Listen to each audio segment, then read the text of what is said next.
نون والقلم وما يسطرون.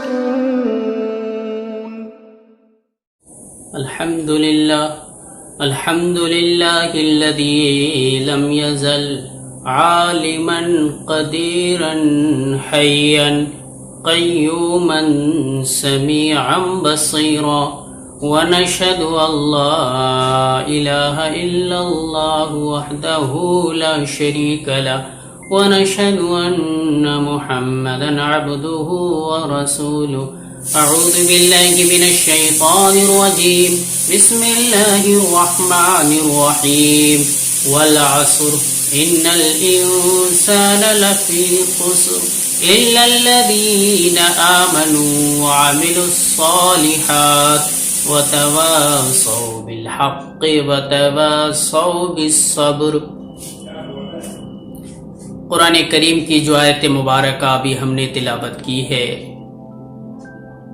قرآن کریم کی یہ بہت ہی چھوٹی سورت ہے.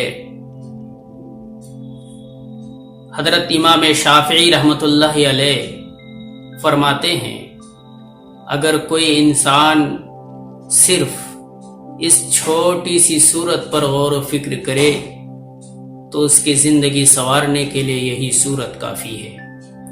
حضرات صحابہ کرام رضوان اللہ تعالی علیہم اجمعین کے بارے میں منقول ہے کہ جب ان کے وہاں مجلس لگتی تو اپنے مجلس کے اخیر میں قرآن کریم کی اس سورت کو پڑھتے، غور و فکر کرتے اور اس پر دھیان اور توجہ مبذول کرتے.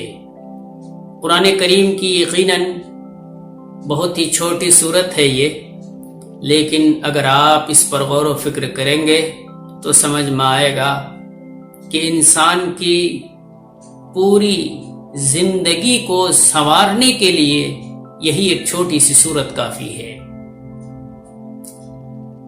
اللہ تبارک و تعالی زمانے کی قسم کھا رہے ہیں، اور زمانے کی قسم کھا کر کہہ رہے ہیں ان الانسان لفی خسر، تمام کے تمام انسان خسارے اور نقصان میں ہے. اللہ تبارک و تعالی کوئی بات یوں ہی کہہ دیں وہ بھی یقین کے لائق ہے، ذرہ برابر شک و شبہ کی گنجائش نہیں ہے. قسم تو وہاں پر کھائی جاتی ہے جب ایک انسان اپنی بات کو مضبوط کرنا چاہتا ہے تو اس وقت قسم کھاتا ہے، مگر اللہ تبارک و تعالیٰ کے یہاں کا اصول یہ ہے کہ اللہ نے جو بات کہہ دی وہ ہر شک و شبہ سے بالا تر ہے، اور وہ یقین کامل کا درجہ رکھتا ہے، ذرہ برابر اس میں شبہ کی گنجائش نہیں ہے. مگر اس کے باوجود اللہ تبارک و تعالی زمانے کی قسم کھا کر فرماتے ہیں کہ تمام کے تمام انسان خسارے میں ہے. زمانے کی قسم کھا رہے ہیں، اس سے زمانے کی اہمیت بھی سمجھ میں آتی ہے. اگر ہم غور و فکر کریں گے اس آیت کریمہ میں تو ہمیں یہ بات سمجھ میں آتی ہے کہ یقیناً انسان خسارے میں ہے اور انسان نقصان میں ہے. ایک انسان وہ ہے کہ اللہ کے ہاں اس کی عمر 70 سال لکھ دی گئی ہے. اب اگر 5 سال کی عمر کو وہ پہنچ جاتا ہے، اس کا مطلب یہ ہے کہ اب صرف 65 سال ہی اس کے بچے ہیں. 60 سال کی عمر کو پہنچتا ہے، اب اس کا مطلب یہ ہے کہ صرف 10 سال اس کی عمر کے بچ گئے ہیں. گویا کہ انسان کی جو عمر آگے بڑھتی ہے وہ برف کی طرح سے پگھل رہا ہوتا ہے. جیسے ایک آدمی برف بیچنے کے لیے گیا ہوا ہے، وہ انسان یہ چاہتا ہے کہ جلدی سے ہم برف کو بیچ دیں، چونکہ اگر تاخیر ہوگی تو برف پگھل جائے گا. ٹھیک اسی طرح سے ایک انسان کی عمر ہے، انسان سوچتا بھی نہیں اور اس کی زندگی اسی طرح سے برف کی طرح سے پگھلتی رہتی ہے. یہ افسوس کی بات ہے کہ آج سالگرہ منایا جاتا ہے، برتھ ڈے منایا جاتا ہے، حالانکہ جو ایک سال بڑھا ہے، آج 20 سال ہے، پھر آئندہ 21 سال ہوگا، پھر 22 سال ہوگا. تو اس طرح سے یہ دن سالگرہ اور خوشی کے طور پر منانے کا دن نہیں ہے، بلکہ یہ وہ دن ہے کہ یہ سوچ و فکر کا مقام ہے، سوچنے والی بات ہے کہ ہماری زندگی کے 1 سال کب ہو گئے. اسی لیے کہا گیا ہے ایک انسان اپنے آپ میں تاجر ہے، ایک انسان اپنے آپ میں تاجر ہے. وہ اپنی زندگی کو اگر چاہے گا تو فائدہ مند بنائے گا، اور اگر چاہے گا تو وہ نقصان اور ٹوٹے میں رہے گا. اسی لیے قرآن کریم نے اعلان کیا ان الانسان لفی خسر، تمام کے تمام انسان خسارے میں ہے اور نقصان میں ہے.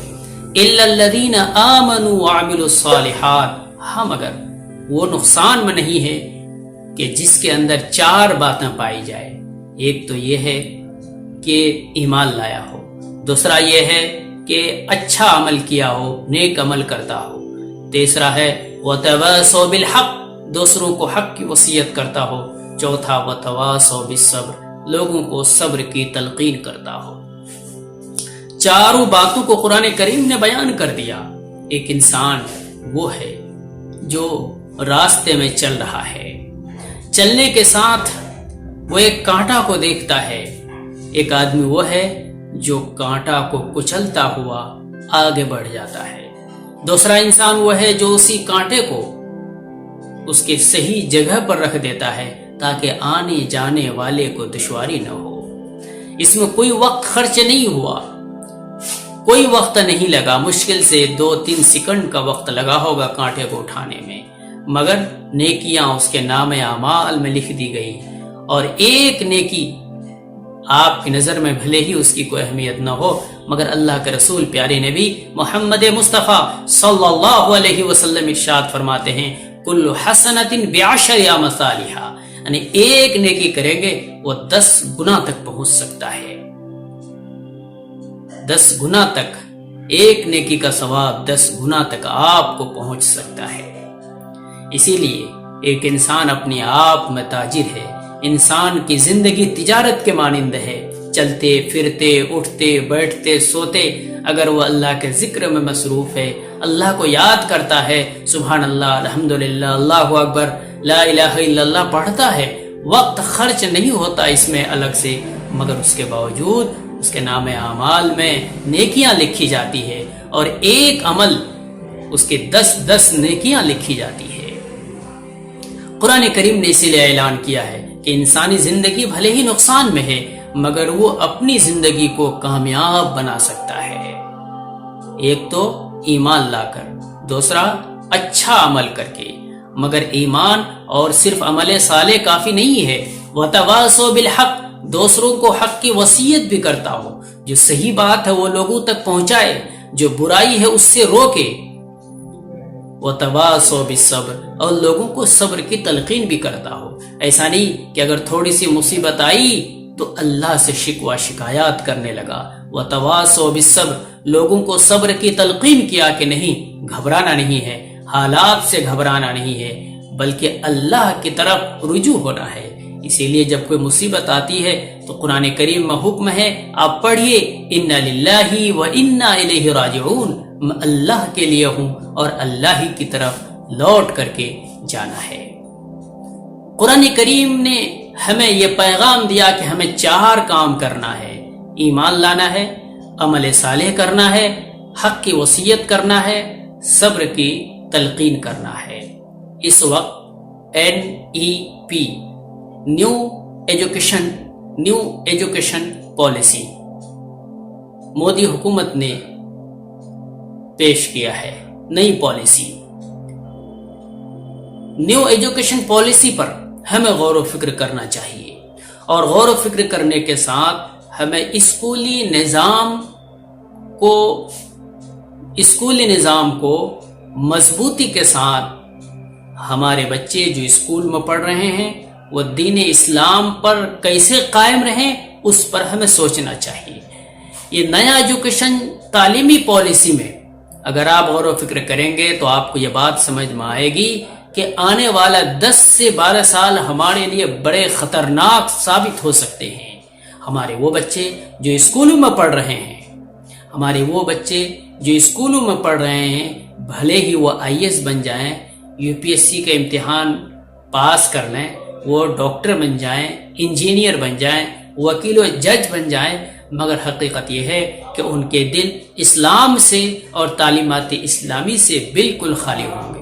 اگر آج ہم نے غور و فکر نہیں کیا تو آنے والا کل ہمارے لیے بڑا خطرناک ہوگا۔ قرآن کریم نے یہی کہا، وَتَوَاصَوْا بِالْحَقِّ، حق کی وصیت کرنا ہے، جو صحیح بات ہے وہ لوگوں کو بتلانا ہے اور صبر کی تلقین کرنا ہے۔ اللہ تبارک و تعالی ہمیں عمل کی توفیق دے، آمین۔